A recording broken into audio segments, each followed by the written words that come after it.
ನಮ್ಮನ್ನ ಕೊಲೆ ಮಾಡಕ್ಕೆ ಬಂದ್ಬಿಟ್ಟಿದ್ರು ಅಂತ ಹೇಳಿದ್ದಾರೆ ಇಲ್ಲಿ ಪೊಲೀಸ್ ಅಧಿಕಾರಿಗಳು. ಪೊಲೀಸ್ ಅಧಿಕಾರಿಗಳನ್ನ ಕೊಲೆ ಮಾಡ್ಲಿಕ್ಕೆ ಬಂದಿದ್ರು ಅಂತಕ್ಕಂಥ ಕಂಪ್ಲೇಂಟ್ ಅಲ್ಲಿ ಸೇರಿಸ್ಕೊಂಡವ್ರು ಇಲ್ಲಿ. ಇದನ್ನ ಬಹಳ ಸಣ್ಣ ಮಟ್ಟದಲ್ಲಿ ತಗೋತೀರಾ? ಮುಖ್ಯಮಂತ್ರಿಗೂ ಕೇಳಲಿಕ್ಕೆ ಬಯಸ್ತೀನಿ, ಇದೇನು ಆಡಳಿತ ಅಂತ ಕರೀತೀರಾ ನೀವು? ಇದು ಪೊಲೀಸ್ ಅಧಿಕಾರಿಗಳನ್ನ ಕೊಲೆ ಮಾಡ್ಲಿಕ್ಕೆ ಸಂಚು ಮಾಡಿ ಬಂದ್ರು ಅಂತ ಹೇಳಿ ನೀವು ಸೇರಿಸಿದ್ರಲ್ಲ ಇಲ್ಲಿ. ಈಗ ಪೊಲೀಸ್ ಅಧಿಕಾರಿಗಳಿಗೆ ನೀವು ರಕ್ಷಣೆ ಕೊಡಕ್ಕಾಗದಿರ ನಿಮ್ಮ ಇಂಥ ದರಿದ್ರ ಸರ್ಕಾರ. ಜನಸಾಮಾನ್ಯರ ಪರಿಸ್ಥಿತಿ ಏನಾಗಬೇಕು ಈ ರಾಜ್ಯದಲ್ಲಿ? ಒಬ್ರು ಹೇಳ್ತಾರೆ 1.5 ಕೋಟಿ ಬಟ್ಟೆ ಸುಟ್ಟೋಗಿದೆ ಅಂಗಡಿದು ಅಂತಾರೆ. ಸಣ್ಣ ಪುಟ್ಟ ಜೀವನ ಮಾಡೋರು 3 ಲಕ್ಷ 4 ಲಕ್ಷ ಬಂಡವಾಳ ಹಾಕೊಂಡವ್ರೆ. ಈಗ ಅದೆಲ್ಲ ಸುಟ್ಟು ಭಸ್ಮ ಆಗಿದೆಯಲ್ಲ, ಆ ಕುಟುಂಬಗಳ ಬದುಕೇನಾಗಬೇಕು? ಇದ್ರ ಮೇಲೆ ನಿಮ್ಮ ರಾಜಕೀಯ ನಡೆಸಬೇಕಾಗಿಲ್ಲ ನೀವು. ಪೊಲೀಸ್ ಠಾಣೆ ಮುಂಭಾಗ ಇದ್ದು ಕೂಡ ಸುಟ್ಟೋಗಿದೆ ಸರ್. ಎರಡು ಹೆಜ್ಜೆ ಇಲ್ಲ ಅಲ್ಲಿ. 6-7 ಅಂಗಡಿ ಸುಟ್ಟವ್ರೆ ಪೊಲೀಸ್ ಠಾಣೆ ಎದುರುಗಡೆ. ಅಲ್ಲಿ ಎಷ್ಟರ ಮಟ್ಟಿಗೆ ನೀವು ಪೊಲೀಸನ್ನ ಈ ಒಂದು ಮೆರವಣಿಗೆ ಸಂದರ್ಭದಲ್ಲಿ ರಕ್ಷಣೆಗೆ ಸಿದ್ಧ ಮಾಡ್ಕೊಂಡಿದ್ರಿ? ನಾನು 2 ಸಮಾಜಗಳಿಗೆ ದೋಷ ಕೊಡಲ್ಲ. ಇಲ್ಲಿ ಆ ಸಮಾಜಗಳ ನಡುವೆ ಕಂದಕ ಉಂಟು ಮಾಡ್ತಾ ಇದ್ದೀರಲ್ಲ. ಒಂದು ರಾಜಕೀಯದ ಒಂದು ತೆವಲು ಅಂತ ಪದ ಬಳಸೋದು ಬೇಡ. ನಾನು ಕೇಂದ್ರದ ಮಂತ್ರಿ ಇದ್ದೀನಿ ಈಗ.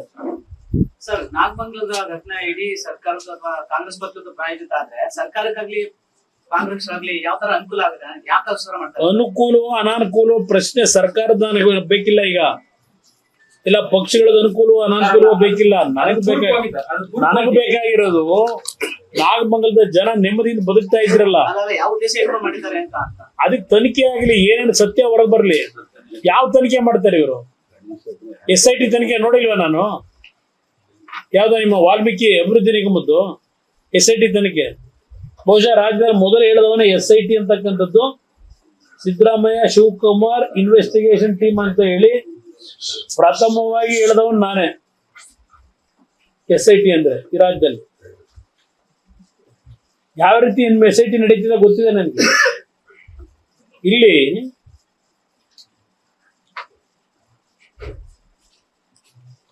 ಏನ್ ಹೇಳ್ತಾ ಇದ್ದೀರಿ? 100-150 ಜನ ಅಂತ ಹೇಳ್ತೀರಿ. 150 ಜನದ್ದು ಗುಂಪನ ಕಂಟ್ರೋಲ್ ಮಾಡಕ್ ಆಗದೆ ಇದ್ದ ಮೇಲೆ ಯಾವ ಆಡಳಿತ ನಡೆಸ್ತಾ ಇದ್ದೀರಿ ನೀವು? 100-150 ಜನನ್ನ ಕಂಟ್ರೋಲ್ ಮಾಡಕ್ಕಾಗದೆ ಇವತ್ತು ಬೆಂಕಿಡ ಪರಿಸ್ಥಿತಿ ಅಂದ್ರಲ್ಲ. ಯಾವ ಧೈರ್ಯ ಇರಬೇಕು? ತಲವಾರುಗಳನ್ನ ಇಟ್ಕೊಂಡು ರಸ್ತೆ ಓಡಾಡ್ತಾರೆ ಅಂದ್ರೆ, ಪೆಟ್ರೋಲ್ ಪಂಪ್ ಎಸಿದ್ದಾರೆ ಅಂದ್ರೆ. ಕೆಲವು ಹೆಣ್ಣುಮಕ್ಕಳು ಅವರವರದೇ ಆದಂತ ರೀತಿಯಲ್ಲಿ ಇವತ್ತು ಕಣ್ಣಲ್ಲಿ ನೀರು ಹಾಕ್ತಾ ಇದ್ದಾರೆ 2 ಸಮಾಜದಲ್ಲಿ. ಇದಕ್ಕೆ ನೀವು ಆಡಳಿತ ನಡೆಸಬೇಕಾ? ಇದಕ್ಕೆ ನಿಮ್ಮ 136 ಸೀಟ್ ಕೊಟ್ಟವ್ರ ಈ ಕೆಲಸ ಮಾಡಿ ಅಂತ ಹೇಳಿ. ಈ FIR ನೋಡಿದ್ರೆ ಗೊತ್ತಾಗುತ್ತೆ ಇವತ್ತು ನೀವು ಮಾಡ್ಕೊಂಡಂತ ನಿಮ್ಮ ವೈಫಲ್ಯಕ್ಕೆ ಸಿಕ್ಟರ್ನ ಅರೆಸ್ಟ್ ಮಾಡ್ಕೊಂಡು ಕೂತಿದ್ದೀರಿ. ಮೊದಲನೇ ಆರೋಪಿ ಇಲ್ಲಿ ಗಣೇಶನ್ ಕೂರಿಸ್ತಾನು ಅಲ್ವಾ? ಮೊದಲನೇ ಆರೋಪಿ ಪರ್ಮಿಷನ್ ತಗೊಂಡು ಕೂರಿಸ್ತಾನೋ? ಪರ್ಮಿಷನ್ ತಗೊಂಡು ಕೂರಿಸ್ತಾನೆ ನೀವು ಮೊದಲನೇ ಆರೋಪಿ ಮಾಡ್ಕೊಂಡು ಕೂತಿದ್ದೀರಿ. ಇರಲಿ FIR ಮೊದಲನೇ ಆರೋಪಿ ಅವನೇ ಅಪ್ಪ. ಅದಕ್ಕೆ ಹೇಳ್ತಾ ಇದ್ದೀನಿ. ಯಾರ ಕಿರಣ್ ಅಂತಲೂ ಯಾರೋ ಕೊಟ್ಟಿರ್ಬೇಕಲ್ವಾ? ಇದು ಯಾತಿಕ್ ನಾನು ಹೇಳ್ತಾ ಇದ್ದೀನಿ ಅಂದ್ರೆ, ಇಲ್ಲಿ ನಾನು ಇವತ್ತು ಬಂದಂಥದ್ದು ರಾಜಕೀಯ ಮಾಡ್ಲಿಕ್ಕಲ್ಲ.